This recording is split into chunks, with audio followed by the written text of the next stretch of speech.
Alguém pode fechar a porta? Daniel, fecha a porta, por favor. Okay, Sharan, thanks for accepting this interview. We know that we are heading towards Rio Plus 20 now. In Brazil is a very important conference of the United Nations. What's the role of the labour movement in proposing and giving an answer to a better future for people? What's the plan for the labour movement there? We know that the world must transition to a greener economy. We know that there are no jobs on a dead planet, and that our legacy to our children and grandchildren must be a healthy planet. It must be a different kind of economy.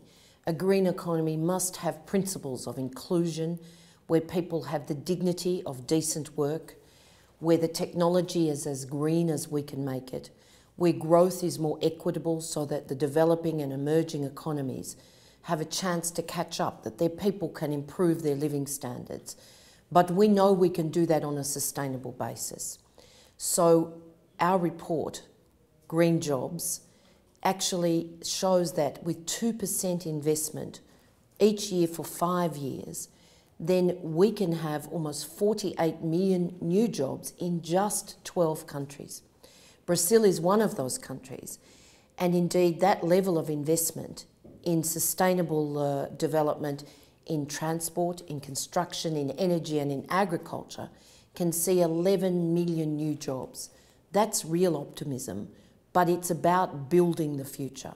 So when we go to Rio, we're looking for green jobs, we're looking for social protection, the social protection floor that means everybody has that basic support, both in transitioning to a green economy, but in terms of our societies generally.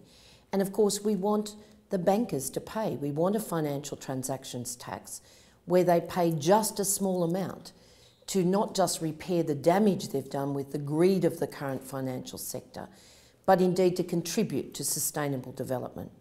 And of course, we want food and energy security.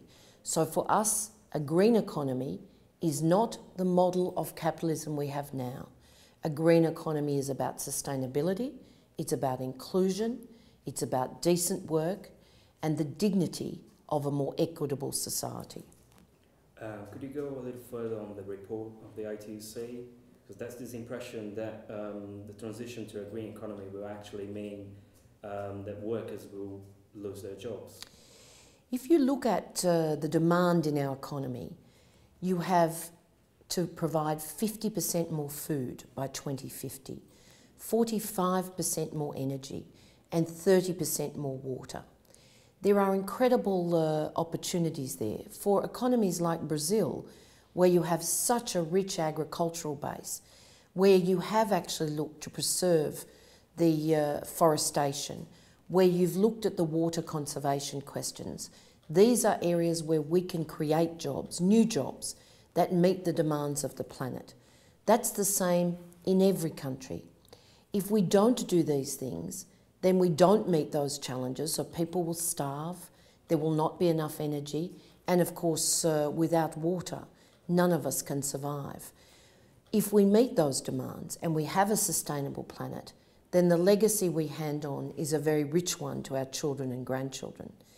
There will be transition in jobs, but what we tried to do with our Green Jobs report was to actually show that in traditional areas, not some new fantasy areas, but in traditional areas like transport, construction, manufacturing, water, agriculture, forestry, these areas actually need to become greener.